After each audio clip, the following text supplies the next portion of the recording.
This is Wycombe Sound. Hello everybody, you're listening to the Art Show on 106.6 FM of Wycombe Sound. I am your host Dane Cobain. This is the weekly show where we chat about local arts news, we cover events, etc. We have different guests each week. We also head over to the Light Zone and have a short story or a poem. And later on in the show we're going to hear from Twangling Jack Ford over in the Oak Shed for this week's album review. My name is Dane Cobain, I'm your host as always. And you can reach out to me here on the studio at any time on a dane.cobain@wycombesound.org.uk. That's dane.cobain @wycombesound.org.uk. And you can also find us on Facebook if you search for The Art Show on Wycombe Sound. If you miss the show, we're repeated on Monday nights at I think 11 PM, and you can find us on Buzzsprout and iTunes, Spotify, all of that good stuff. Just search for The Art Show, you should be able to find us. So this week we've got something a little bit special because we are going to be doing a highlight show. These are basically shows I do where every now and then we've spoken to enough guests that we can have like a bumper episode where we bring a few of the different guests back and hear some of the highlights. So we're going to go over to that later on. First off, I guess I wanted to talk about some events news. So I actually don't know when this episode is going to air because I'm working a few ahead. But over at Wycombe Art Centre we've got a bunch of exciting stuff coming up, so I'm just going to share some of those with you now. Basically, as of April, according to the latest government guidelines, we should be able to reopen and to start having outdoor events, so we're going to do a bunch of outdoor music events. Saturday, April the 17th, we have our relaunch where we're going to have performances by Clara, who is a local singer-songwriter, and we're also going to have an open mic. On the last Sunday, April the 25th, it should hopefully be our Sunday jam. Bank holiday weekend, Sunday, May the 2nd, we're working with Victoria Snaith and Stephen Colgan, actually two previous guests on the show, to do a monster day. We have an open mic on Saturday the 8th of May and Music in the Garden on Saturday the 15th. So you can find all of these on wycombeartcentre.com. I've actually been helping the team to do the new website, which should be out at the time you're listening to this. So do check out wycombeartcentre.com and let us know of any feedback. So, it is time for us to head over to the Light Zone, and last week we had part one of a story called Amorphophallus Titanium. This is a short story that I wrote from my book of short stories, which is now out, called Scarlet Sins, and we've been serialising this. This is narrated by Susie Q. DeMarco, who is my girlfriend, so over to Susie. The boy was born with the mark of the devil. Codswallop, Maria La Muerte replied. If the call was good enough for Byron, it's good enough for my boy. But he's not really your boy, the stranger insisted. His true parents are dead, or at least the mother is. Lord only knows what happened to the father. We're the only family he has. Enrique La Muerte was lying in his sleeping bag, but the insomnia he had experienced as a baby had accompanied him through his toddler years and showed no signs of abating. His eyes were open, but it was too dark to see anything other than the canvas above his head. It was a cold night after a sunny day, brought about by the lack of cloud cover and the unusually high winds. Enrique had to strain his ears to follow the conversation, which was taking place under the light of the moon and out in the darkness. He recognized his mother's voice, and he occasionally heard the low murmur of his father, but he couldn't place the voice of the stranger. The time will come when you see the wisdom in my words, the stranger said. When you do, I'll be ready. You have to understand, Maria, that sometimes the needs of the many outweigh the needs of the few. I'm not asking you to give me the boy because I think you're a failure as a mother. I'm not asking you to give him to me because I desire his company. I'm asking you to give him to me for the betterment of humanity. We must school the boy in good and evil before it is too late. Over my dead body, Rodrigo growled. Go on, get out of here, before I fetch my shotgun. War broke out in Europe after an archduke was assassinated in Sarajevo. But, for a while at least, it seemed as though the Circo de la Flor would remain unaffected. If anything, business was booming, spurred on by a renaissance in escapism from a nation that wanted to forget that it was at war. By the time the first shots were fired, Enrique was 8 years old, and he had already started to develop his own act, a magic show involving a trick deck of cards and a disappearing shilling. Card magic was cheap magic, the easiest of all magic to master, involving little more than sleight of hand and misdirection. But Enrique had youth on his side. When the circus was in town, people would flock from miles around to lose a shilling or two to the magical youngster. To begin with, life went on much as it always had, and the Circo de la Flor continued to meander from town to town through the English countryside. When they did hear of war, it was usually in snatches of overheard conversation as the punters wandered from tent to tent. Then the Service Military Act was passed, imposing conscription on all single men of serviceable age. Rodrigo was exempt by virtue of being married, but then a second act was passed in May of 1916, which extended conscription to married men. Several of the performers had already been summoned by the Home Office, and Rodrigo Lamuerte's papers arrived at the start of July, just as the circus was gearing up for peak season. He had packed his bags, said goodbye to his wife and son, and headed off to a military training camp before they had time to wrap their heads around it. Men were few and far between at the Circo de la Flor, and there were rumours that the company was on the verge of collapse. With their young men sent to the front, they were left with just children and the elderly, neither of which were fit for training lions or flying through the air with the acrobats. Most of the acts were being forced to adapt, finding new ways to work together to keep the public entertained, at least for long enough to spend their money. And so Enrique found himself working for a living, acting as the man of the house while his father was away. At least that's what he told himself. The months passed and the summer turned to winter. The members of the Circo de la Flor were left with low morale and no food in their bellies, especially after the visitors started to dry up and the leaves fell off the trees. Christmas that year was a sombre affair, celebrated privately and quietly beneath the folds of the tents. Maria and Enrique spent most of Christ's birthday praying for the safe return of the family figurehead from the front lines. Life continued, as it had to, and the grass was swallowed up by mud and turned back into grass again. Letters from Rodrigo were few and far between, though those that did arrive were pages long and written over the space of days or even weeks. Maria replied to him and then some, dispatching several letters a week and dousing them in her perfume to bring her husband some small comfort. But not all of them made it to their intended destination. In the summer, the Circo de la Flor split in half, with many of the performers boarding a steamer bound for the American Midwest. The Lamuertes stayed behind, remaining loyal to their ringmaster. But they had an ulterior motive. They wanted to stay in the land that their patriarch was fighting for.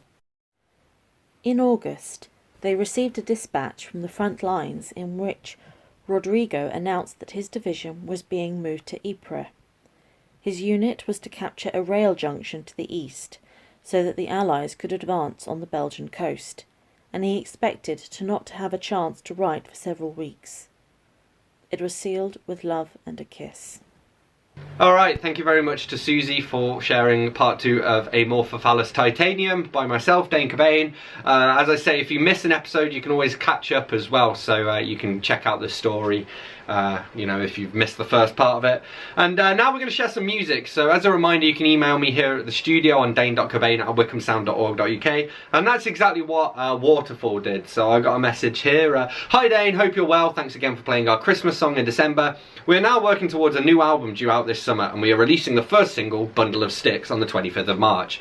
The current state of affairs is being reflected upon, often inspired by famous sayings and quotes, and the music on this upcoming album has a slightly edgier feel to it while still retaining the Nordicana sound. Given the COVID-19 circumstances, we have looked to our in-house musicians for help, and our 2 sons, who have spent several months in the house due to online studies, have played a major role in the recording and production of the single in our Nordicana studios, and our daughter has once again designed the artwork. For that we are Biggie! My cat's making a noise. For that we are extremely grateful, and it has been a joy to share a project like this with them all. Yeah, and so this is Finn and Han from Waterfall with Bundle of Sticks.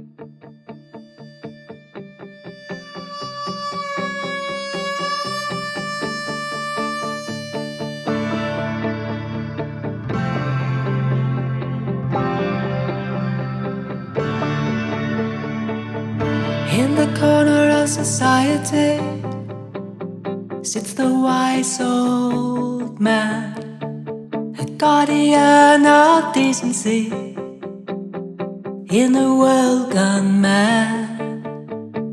He sees the boy men racing by, imaginary garlands round their heads, endless words dripping from their lips. They don't hear him say, see this bundle of sticks is strong because of its mix. Alone they break just like twigs, don't untie. See this bundle of sticks is strong because of its mix. Alone they break just like twigs, don't untie.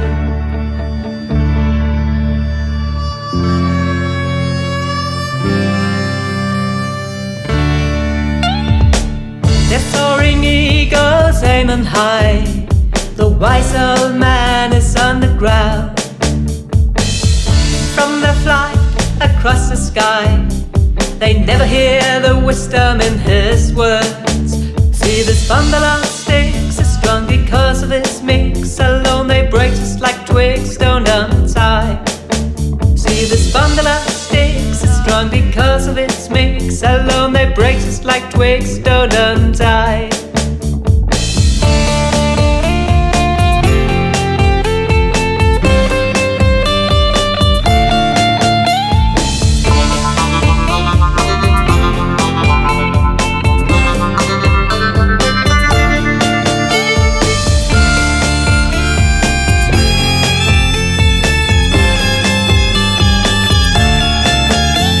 This bundle of sticks is strong because of its mix. Alone they break just like twigs, don't untie.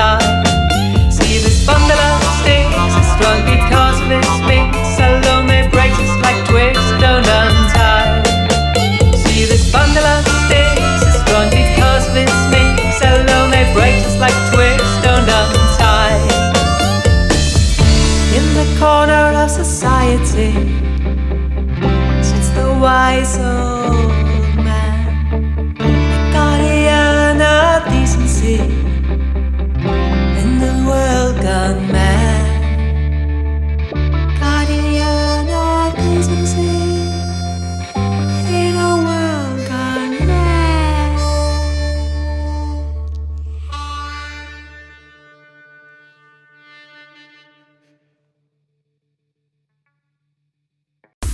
Hiya, Bucks! That's not just me saying hello. Hiya Bucks is a magazine and website for Buckinghamshire, exploring the county, seeing the sights, meeting the delightful people and keeping up to speed with what's going on. We support local artisan producers, visit tiny libraries, meet ballet dancing estate agents and give away bottles of gin. Can you bear not to join in? Follow Hiya Bucks on social media. For daily readings, go to hiyabucks.com and look for the free Hiya Bucks glossy magazine. In the future, you'll be able to watch TV on your microwave, 3D print yourself a personal butler. You rang, Mom? And get fit by just looking at a treadmill. OK, maybe not that. But wherever the technology does go, radio will go there too. Because Radio Player is working with the world's leading car and tech companies to keep radio out in front. Radio Player. In the car, in the home, in the future. Find out more at radioplayer.org. Someone on your bus, on your train, or waiting at the platform is highly likely to have COVID-19. This is a national health emergency. Around 1 in 3 people have no symptoms and are spreading it without knowing. So you should only travel if it's essential. Always cover your nose and mouth. Keep a safe distance from others. And wash your hands the moment you arrive. Stop the spread. Stick to the rules. If you bend the rules, people will die. Stay home, protect the NHS, save lives.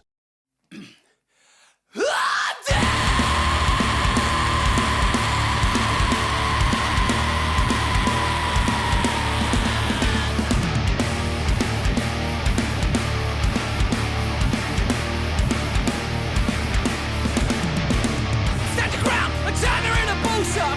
Just do you down the last drop. Impassive, smarter like a butcher. Show them masses the scared of the future. When they're fed to fall. Well, that's when you end it all.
All these people are dead.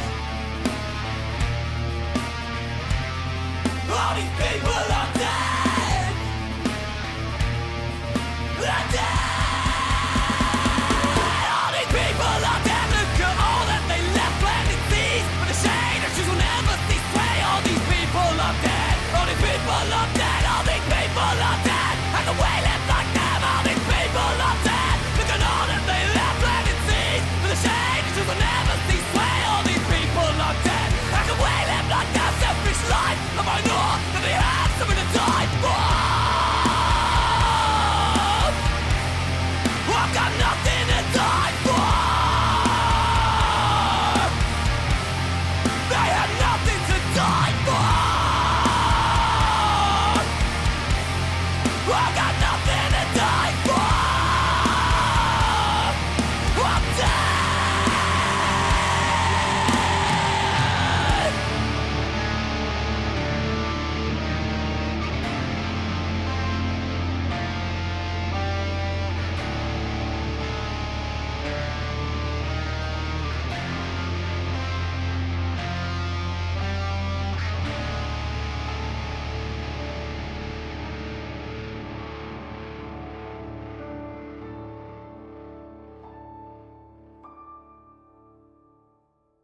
That was Blindly Followers by Weaponry. Before that, we had Bundle of Sticks by Waterfall. You're listening to The Archer on 106.6 FM Wycombe Sound. I'm your host, Dane Cobain.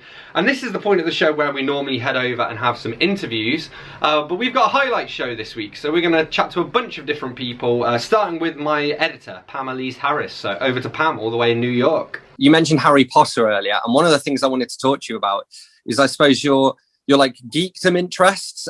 So I wondered if you could tell us about a few of the adventures you've been on, because I know you've been to a few cons. You've met at least one Doctor Who. How many Doctor Who's have you met?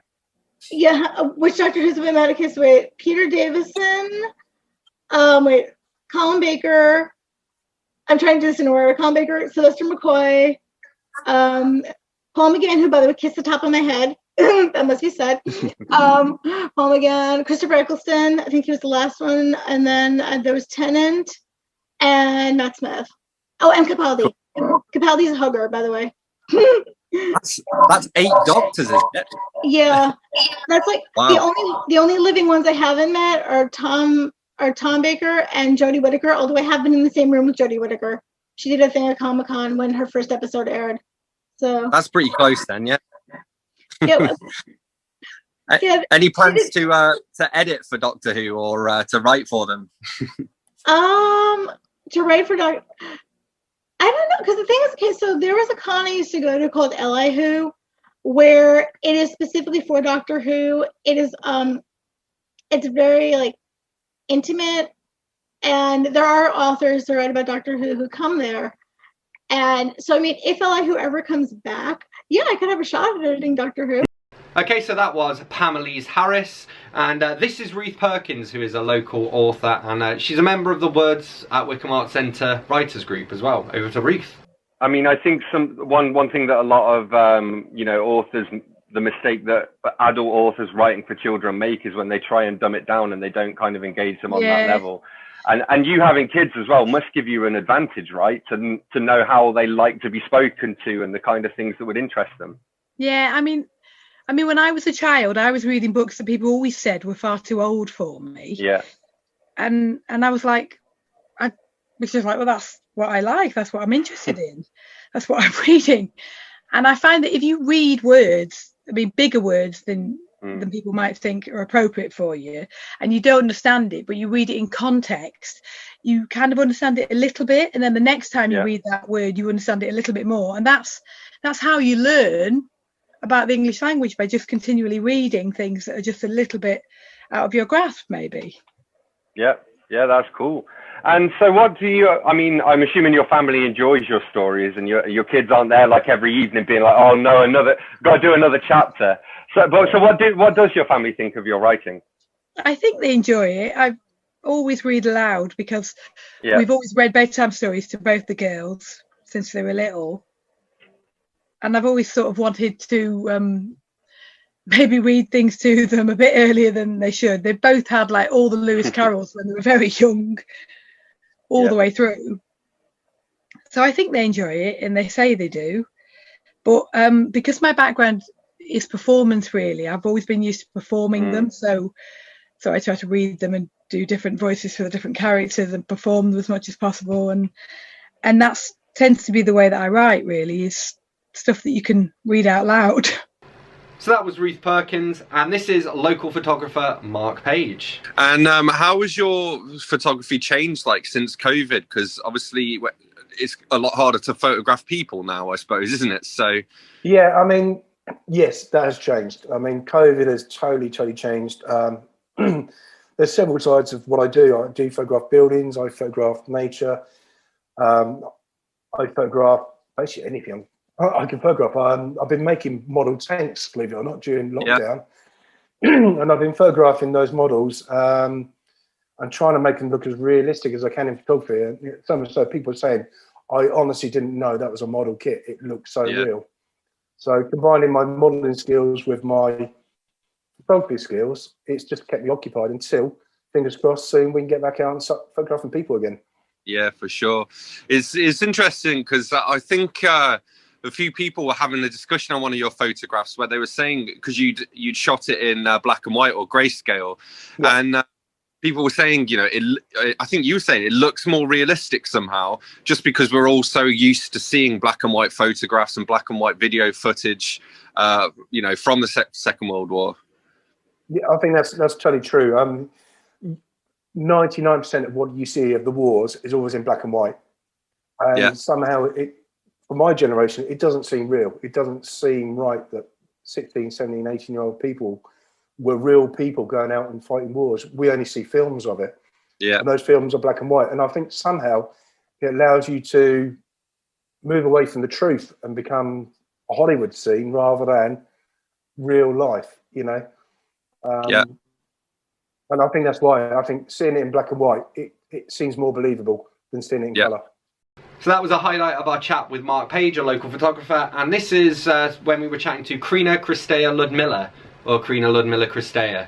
I'm pretty sure it's Crina, Cristea, Ludmilla.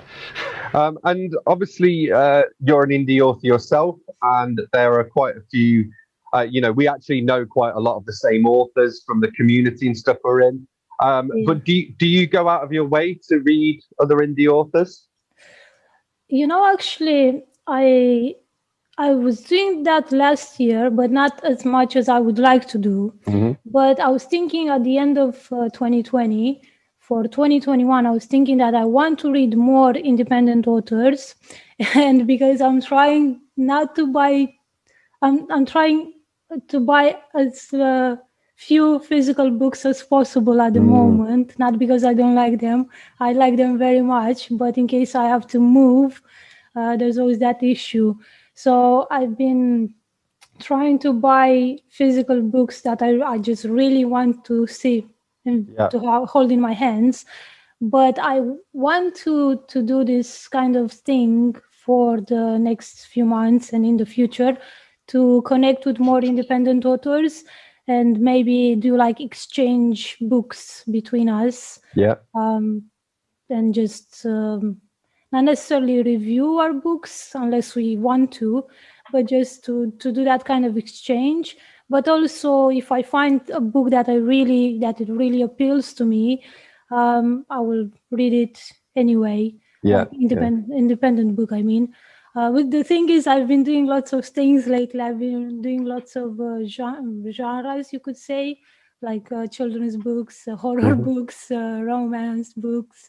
So it's a bit not difficult, but it's a bit strange to like say, oh, I'm just going to read this, so I want to connect just with those kind of people or those kind of authors.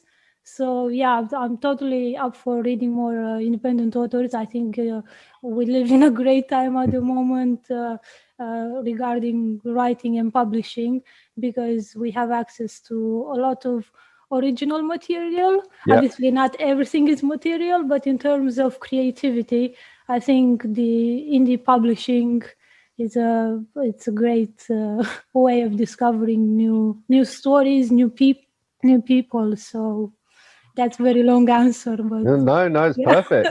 Cool. That was Crina, Cristea, Ludmilla. We're going to have a quick music break. This is Chasing Rainbows by Stray 8. This is one of their new efforts that they sent over to me recently. There's things that I regret, like being caught a nervous wreck, working up another sweat for you.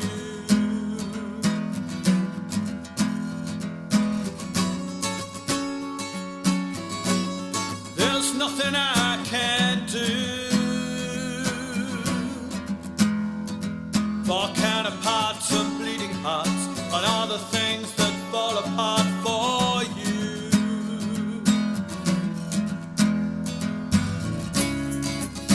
I don't keep my secrets there.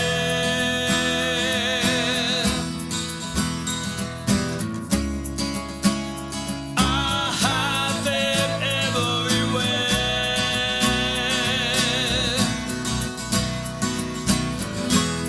I could deny, but I'll never realize I'm just chasing rainbows all the time.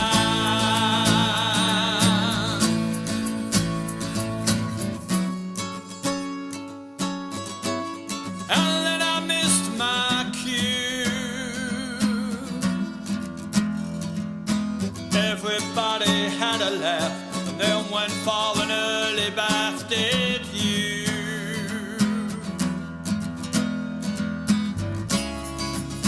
I don't keep my secrets there. No, no, no. I hide them everywhere.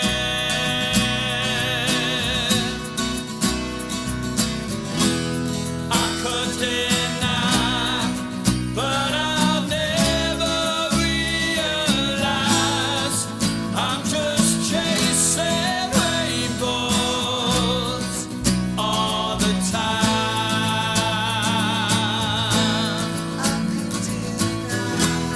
I could deny, but I'll never realize I've been chasing rainbows all my life.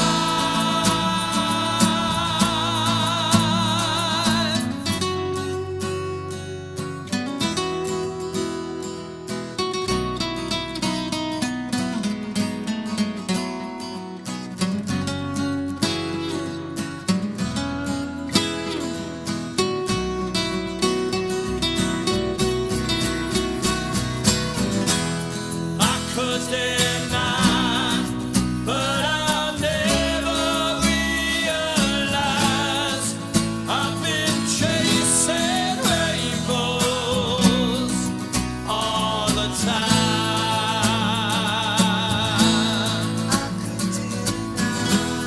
I could deny, but I'll never realize I've been chasing rainbows all my life.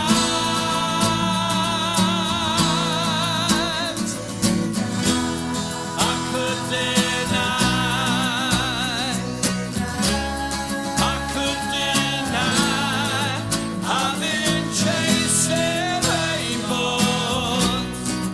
all my life.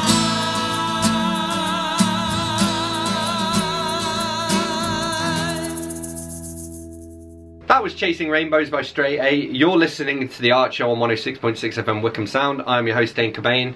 And this week we have a highlight show, so we're going to go straight over to when we were chatting to France Ellul, who is a local author and harpist. Cool. So, what are some of your favourite pieces of music to play?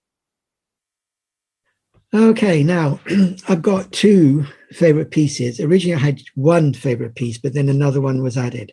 And my original and still favorite piece is called Moira Dal. Moira in Irish means blind. So, sorry, Dal means blind. Moira is their equivalent to Mary. So Moira Dal, Moira blind. So it's blind Mary in English. Just a beautiful, beautiful tune. On a couple of occasions when I've played Moira Dahl to a small number of people started crying. Seriously, it's such an I emotion. can imagine that. And the reason I think it's emotional is it's written by Turlo O'Carolan, who was itinerant blind Celtic harper, who went around with a friend on horses, playing to the great houses in Ireland, both Protestant and Catholic, and he composed tunes. And although he went blind at 18, and he was given a teacher for 3 years, and once he'd learned to play whilst blind, which is amazing, off he went playing to people. And somebody suggested he should compose rather than just play tunes that everybody knew. So he did compose, and one of them was Blind Mary. But because he was blind, he composed this piece for another harper, and someone who plays the Celtic harp is called a harper, by the way. Someone who plays the harp is called harpist, you know. Anyway, he composed this piece for another blind harper called Moira or Mary, hence he called it Moira Dahl. So it's full of compassion and understanding of what it's like to be blind and yet still express yourself through the harp.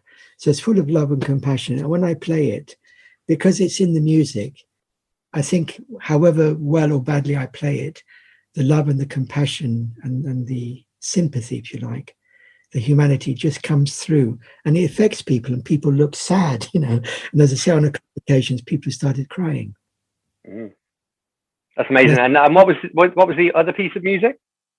The second piece is Mna Na Herin, which translates as Women of Ireland.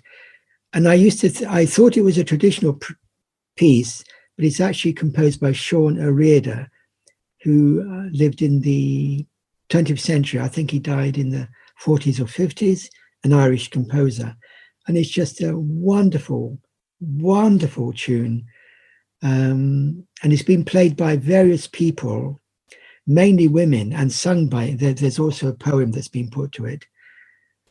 And it's just a fabulous piece. If you look it up on the internet, you'll see the various versions. Jeff Beck played it with one of the Corrs, who played the violin, and he played it with her, and it's just fabulous. So if you like Jeff Beck, you know, look that up. I like the Corrs. The Corrs. Yeah, cool. That was France Ellul, and this is a highlight of our chat with Lasana Shabazz, who is currently doing a residency at Wycombe Libraries. Oh, awesome! And so now you're working on a project with Books Library. So could you tell us a little bit about that? Yeah. So basically, you know, one thing about High Wycombe, which is really great, and I've loved as a kid, and I also love doing this project, is that it's full of stories. There's so many diverse stories. The problem is that, you know, who gets to decide what stories are valid to be told, who gets to decide what stories are valid to be archived. And that's what I want to do with this project. I want to give, you know, that diverse spectrum of the community in High Wycombe that voice, the platform to have that voice, and also to have their stories archived. So I'm going to be doing interviews with people. So if people want to be interviewed, they can contact me via the website that I've created, or not the website, the email that I've created, which is buckslibrarystories@gmail.com. I'm also going to be offering free online workshops exploring storytelling. And the first one, it starts next Thursday, and they're going to be every Thursday for this month. And then I'm going to do more in April as well. And people can get to those via Eventbrite. So they just have to look for I Am Wycombe free storytelling workshops. And also I'm giving people the opportunity to submit their own stories. So if people decide, actually, I want to write a story and I want to write something, especially, you know, at this moment with COVID and people being locked up, is I want to do something creative. There's also the opportunity to submit a story. So you can submit a story about a fairy tale or folklore from your childhood, the story of how you got to Wycombe, or the story of where you live in High Wycombe, and you can submit one of each or all three. It's completely up to you. it's the same email for submission. So it's buckslibrarystories@gmail.com. High Wycombe Library have also set up a Dropbox outside of the library. So if people don't have access to email and they want to write a story freehand and then give it in, that's an opportunity for them to do that. That being the site in the Eden Centre. Yeah. Yeah. And I'm on top of that, I'm going to be making work in response to all of my connections with the community, but then also the history that I find, because, you know, High Wycombe is effectively part of my own family history as well. Yeah. So it's going to be quite a diverse spectrum of work. I can envision it being a season of online work, basically. And I'm hoping to get some of the library staff involved as well, which will be exciting. Yeah, and I'm working with I've connected with some really great people. I've connected with some schools, which is great. I've connected with, who else have I connected with? Sign Dance, which has been absolutely, they've been brilliant.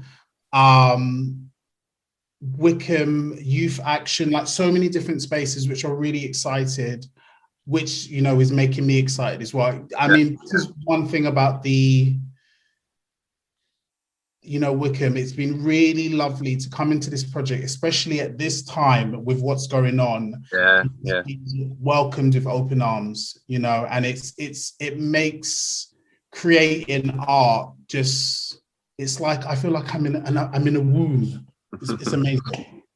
That was Lasana Shabazz, and this is Madeleine Swann, who is a Bizarro author and YouTuber. The book of yours that I've read was Fortune Box. Could you tell us a little bit Box and where the idea came from? Because I suppose it's a short story collection, but the short stories also all have a theme that ties them together, like interconnected. So I actually had the idea after reading Thomas Ligotti's The Red Tower, weirdly enough, because the two are not tonally the same at all, but when I read that story, there's a bit in it that that says this strange tower that has all these weird, freaky stuff happen that can't be explained, at one point sends out these creepy gifts to everyone in the local area.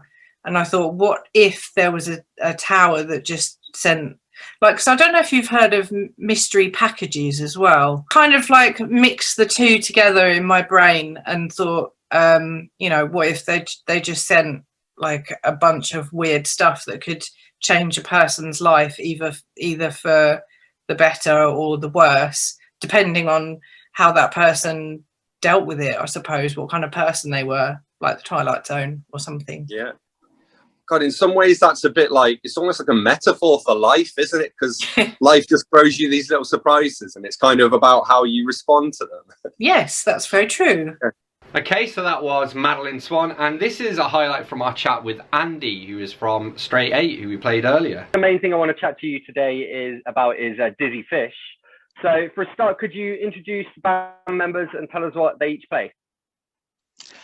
Yes, so there's myself. I sing. I wouldn't dare try any of the other instruments. The guys would probably shoot me. And I've been singing for ages. I've been with the guys. Dizzy Fish are 10 years old now. I haven't been with them for the whole 10 years. Lose track as to how long I have actually. I think it's probably been 6 or 7 now. Great fun. We've got Ian Nichols, who's on drums. He keeps us all in order, organises pretty much everything. He's a grown-up when it comes to that sort of thing, so he's good for that. Then Martin Soul is a guitarist and has an array of pedals that he likes to use at every opportunity, and really sort of keeps us musically in check. And Kim North, who's the male Kim, as we discussed previously, who we also share with Straight 8. On bass guitar, and the three of them have been around since the start. And as I say, I joined them a bit by accident a number of years back. It sounds like there's a story there. So how did you end up joining them? Well, I used to be the singer with Kim in Straight 8, and had been for nearly 12 years. And the original singer from Dizzy Fish had I think he was hospitalised with a lung problem or bronchitis or something like that. And I got a call. They got a gig that they really didn't want to turn down. And they said, look, you're probably aware of most of the songs we play. Can you do this gig? We've got time to have a rehearsal or two with you. Will you do it? And I said, yeah, it sounds like a right laugh. Of course I will.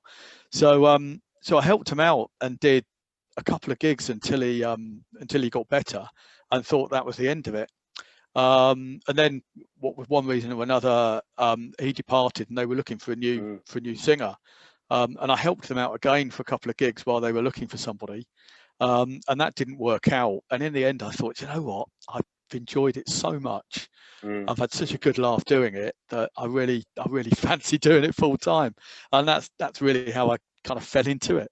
All right, that was Andy from Straight 8, and this is Anne Lightfoot, who is a YouTuber, stand-up performer guy, bit of everything really. So what have you been up to lately? Can you tell us a little bit about your one-man show, Am I a Terrible Person? Oh my god, I've had like the busiest year I've ever had in my life. Am I a Terrible Person? Yeah, basically, so a few years ago I wrote, or have been writing, a stage show, a solo comedy show called Am I a Terrible Person, about my experiences living with OCD and depression. Very stand-up comedy influenced, but also kind of live art, performance arty, where I can fit it in. So lately, yeah, I reimagined the stage show to be a short film that I made with my partner, and I showed it as part of Living Record Festival, and it went so well. Loads of people bought tickets, loads of people watched it, loads of great feedback. I've been networking like an absolute little hog. If hogs network. I've just been networking really hard. I've been having loads of Zoom meetings, loads of doing loads more writing. I actually won a commission recently to make a 7-minute piece of cabaret that I'm really proud of. Yeah, I'm an artist now. Wild. Just took a pandemic. That's all I needed. Are you a terrible person? Am I a terrible person? I don't think I am, but purely because it's something I've worked through in therapy that, like, I'm doing the little Korean heart thing. The polarity of good and bad, like, there are no good people and there are no bad people. We all kind of sit in this sticky, muddy, grey area in the middle where, like, you're just kind of on the scale somewhere. So, like, I'm not a terrible person, and I know that, but a big part of my OCD, I have to ask questions of reassurance, because I get recurring thoughts that don't stop, and an easy way of me stopping them is asking reassurance. I know I shouldn't do it. I'm working on reassuring myself and self-soothing, basically, but it's like, am I a terrible person is something I'll often ask if I'm like... Okay, so that was Anne Lightfoot, and that is it for this week's like highlights, I guess. We're not done with the show yet. You want to keep listening, trust me, because up next we have Jordana Blake with U-Shaped Hole.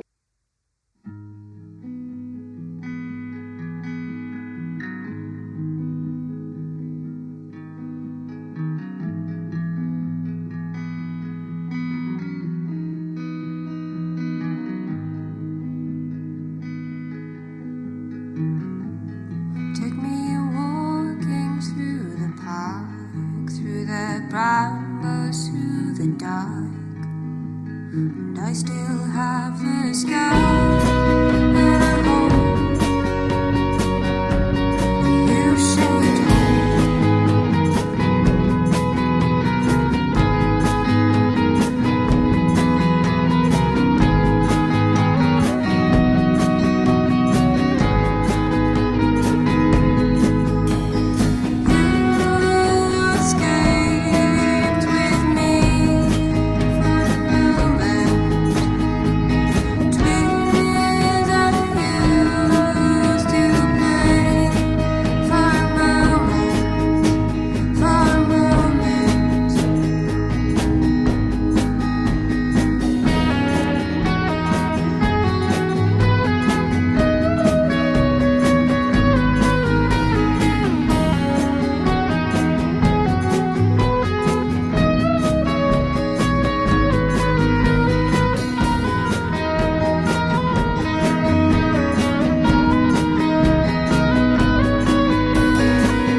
I still live rent free in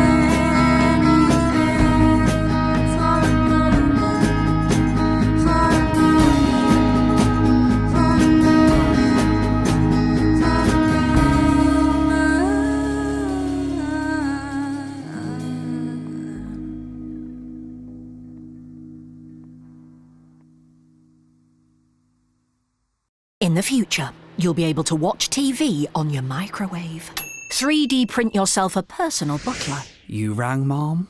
And get fit by just looking at a treadmill. Okay, maybe not that. But wherever the technology does go, radio will go there too. Because Radio Player is working with the world's leading car and tech companies to keep radio out in front. Radio Player. In the car, in the home, in the future. Find out more at radioplayer.org. How are you listening to this radio station right now? In the car, at home, online, on your smartphone, laptop, voice-activated smart speaker, tablet, fridge? Whew. These days, there are so many different ways to listen, it's not surprising radio is more popular than it's ever been. Wherever the technology goes from here, Radio Player is working with the world's leading car and tech companies to ensure that radio goes with it. Radio Player. In the car, in the home, in the future. Visit radioplayer.org. Someone jogging, walking their dog, or working out in the park is highly likely to have COVID-19. This is a national health emergency. Around 1 in 3 people have no symptoms and are spreading it without knowing.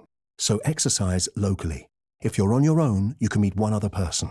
But keep your distance. Exercise, don't socialize. And wash your hands the moment you get home. Stop the spread. Stick to the rules. If you bend the rules, people will die. Stay home. Protect the NHS.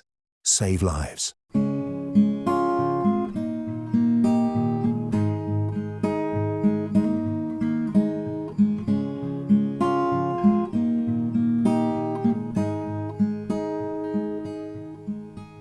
Take me far away from here. You have no reason to fear. Oh, I hope you come along and see your right from wrong. But you don't really care anymore. I'm watching our past from my window. And the time I went and broke my left elbow. Oh, I screamed, I shouted and cried, left a hole deep inside. But you don't really care anymore. And now I miss you more when everything is harder to see and believe in. Oh, wishing you'd turn around, pick me up when I'm feeling down. But that's just blown away with the wind.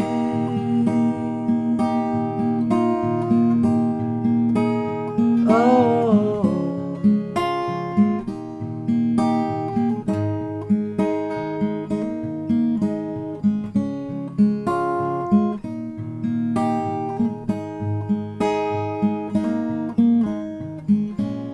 Da da da da da da da.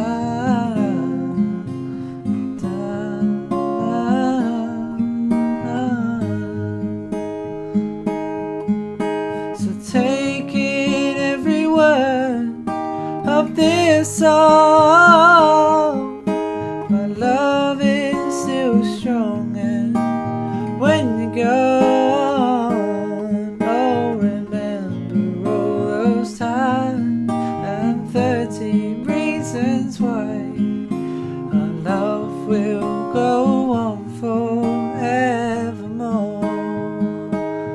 but you still don't care anymore. Oh, our love will go on forevermore, but you still don't care anymore. That was Don't Care Anymore by Tom Bradley Jr. and before that we had U-Shaped Hole by Jordana Blake. Both of those have been previous guests on the show, so do feel free to check out our archives. Again, you can listen again on Spotify, iTunes, all of that good stuff. Jordana was actually the first guest we had on the show as well, so shout out to her. So we've reached that part of the show where we head over to Twangling Jack Ford over in the Ilk Shed for this week's album review. So over to Twangling Jack. The Kinks, the Village Green Preservation Society. In the mid-60s, most of the rock bands in this country seemed to make it big in America and went to America. And the successful ones like The Who and the Stones and the Beatles, they played big stadiums and became big rock stars. But the Kinks got banned. They got banned by the American Musicians Union for something they did. So they retreated to England and produced very English music like Waterloo Sunset, and then that was followed by the Village Green Preservation Society. And these are musical vignettes of life in a British village, or describes the British way of life. And I'm sure people have heard Village Green Preservation Society. It's been used as the theme to a number of television programmes, and it's very pleasant, insightful, and the CD versions always contain the song Days, which is just one of the best songs ever written. So it's the Village Green Preservation Society by the Kinks.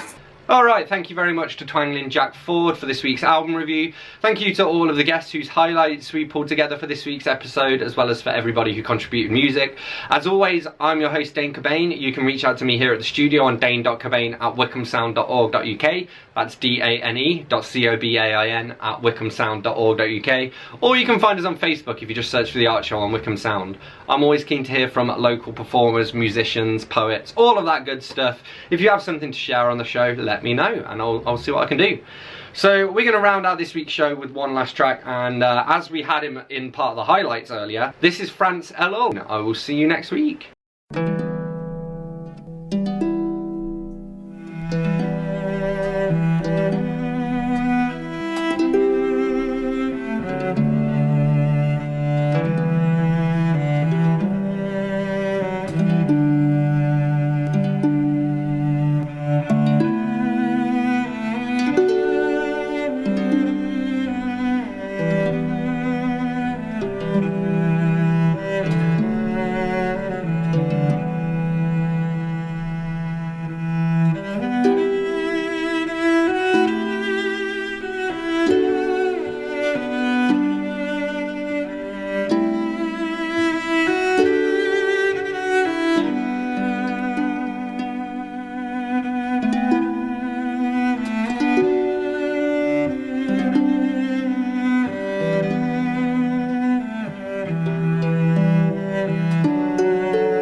This is Wycombe Sound